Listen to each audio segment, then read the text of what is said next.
CAPM adalah suatu cara pendekatan dari suatu harga aset ataupun aset pricing yang di dalamnya mampu memprediksi nilai keuntungan dari suatu aset berharga beresiko tinggi lain.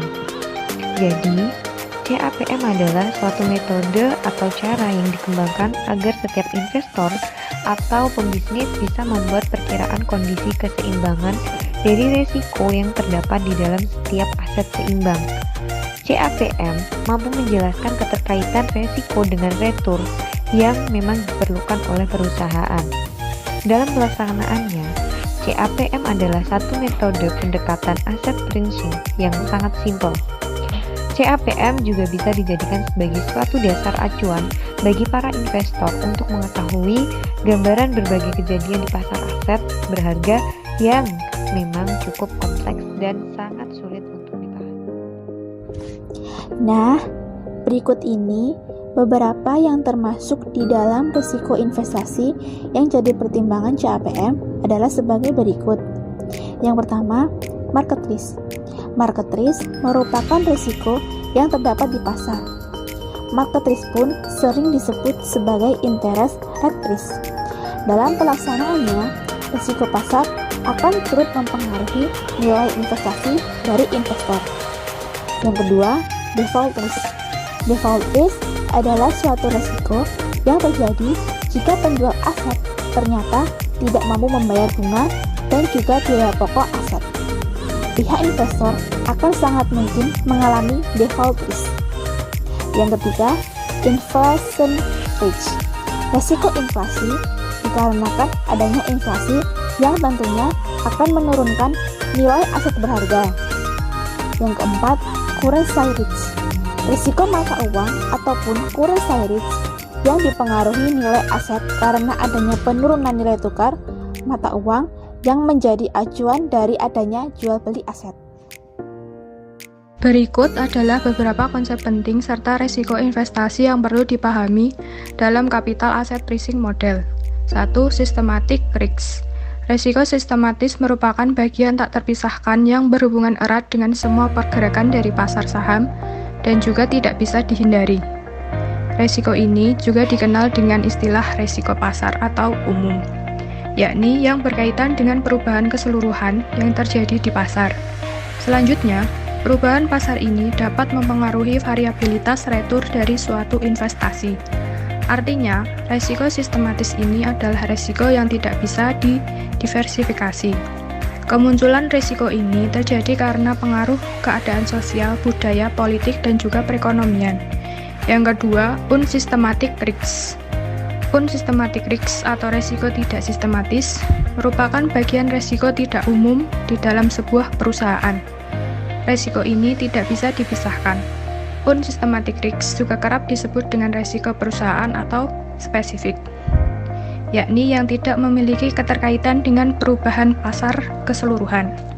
Risiko spesifik lebih berkaitan erat dengan perubahan posisi mikro dari sebuah perusahaan penerbit sekuritas di dalam sebuah manajemen portofolio. Dikatakan bahwa risiko perusahaan dapat diminimalkan dengan cara melakukan diversifikasi aset pada suatu portofolio. Faktor yang dapat mempengaruhi antara lain struktur aset, tingkat likuiditas, dan struktur modal. Yang ketiga, market risk. Market risk atau risiko pasar juga kerap disebut dengan istilah interest rate risk. Nilai sebuah investasi akan menurun apabila suku bunga meningkat. Hal ini akan menyebabkan para pemilik investasi mengalami kondisi capital loss. Selain itu, ada juga istilah reinvestment risk, yakni risiko yang disebabkan karena aset memiliki yield lebih sedikit dari beberapa waktu mendatang. Yang keempat, default risk, inflation risk, currency risk, dan political risk. Default risk merupakan risiko jika sebuah penerbit aset gagal membayar bunga. Inflation risk adalah risiko menurunnya nilai investasi karena terjadi inflasi. Currency risk merupakan risiko menurunnya nilai aset yang disebabkan oleh penurunan nilai mata uang yang digunakan oleh aset. Political risk adalah resiko menurunnya nilai aset yang disebabkan oleh perubahan peraturan atau hukum karena kebijakan pemerintah. Yang kelima adalah beta. Beta berfungsi untuk menghubungkan antara kovarian sebuah aset dengan portofolio pasar dan varian dari portofolio pasar. Istilah ini juga digunakan untuk mendefinisikan laba yang diharapkan CAMPM. Capital Asset Pricing Model menjelaskan bahwa beta adalah alat pengukur resiko relevan yang memiliki hubungan positif serta linear antara beta dan tingkat keuntungan yang diharapkan.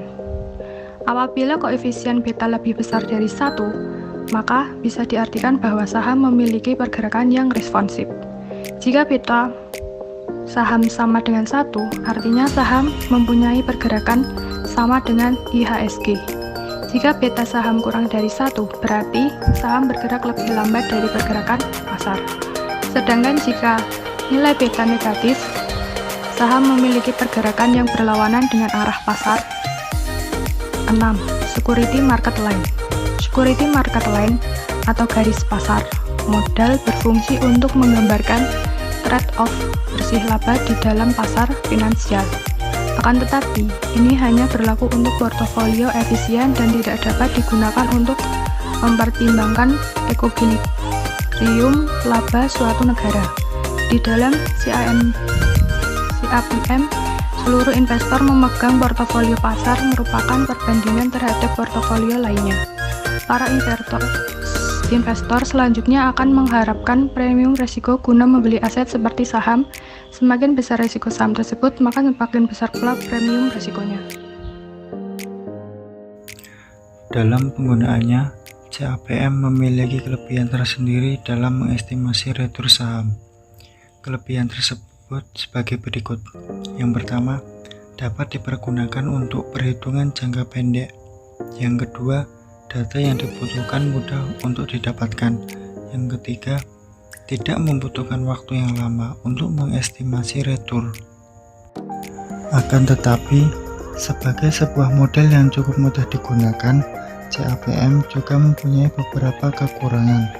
Kekurangan tersebut adalah CAPM hanya bisa digunakan untuk memperhitungkan risiko pasar sebagai risiko tunggal di dalam perkiraan retur saham. Oleh karena itu, hasil perkiraan ini bisa dikatakan kurang akurat.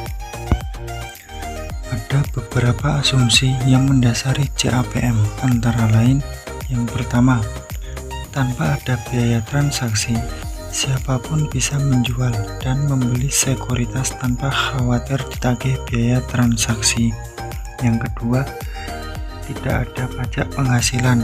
Ini akan membuat investor merasa indifferent antara mendapatkan dividen atau menentukan capital gain.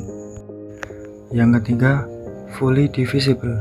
Asumsi ini membuat investor bisa berinvestasi dengan nilai yang kecil pada seluruh jenis sekuritas, karena investasi seluruhnya bisa dibagi-bagi. Yang keempat, investor sulit mempengaruhi harga saham, baik dengan keputusan membeli ataupun menjual. Yang kelima atau yang terakhir, short sales diperbolehkan. Hal ini memungkinkan investor melakukan aksi membeli dan menjual dalam waktu yang singkat untuk mendapatkan capital gain.